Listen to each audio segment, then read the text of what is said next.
এরকম ঝাল ঝাল টমেটো মাখা খেতে তোমাদের কার কার ভালো লাগে। সো হ্যালো গাইস, আজকে দুপুরে খাওয়া দাওয়ার পরে বর বললো একটু টমেটো মাখা করতে, আর বর আবদার করেছে আমি বানাবো না, তা কী করে হয় বলো তো। এখানে তার জন্যই দেখো প্রথমে আমি টমেটোগুলো ভালো করে কেটে নিচ্ছি, আর এখানে আমি 4টে কাঁচা লঙ্কা দেবো যেন ঝালটা একটু বেশি হয়।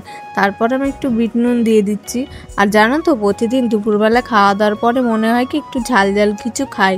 আর এখানে আমি টমেটোটা ভালো করে মাখিয়ে নেবো। তোমরা ততক্ষণে লাইক কমেন্ট আর আমাদের চ্যানেলটা অবশ্যই সাবস্ক্রাইব করো। তারপরে দেখো আমি এখানে একটু জলজিরা দিয়ে দিচ্ছি। জলজিরা দিলে টমেটো মাখার টেস্টটা একটু বেশি ভালো লাগবে।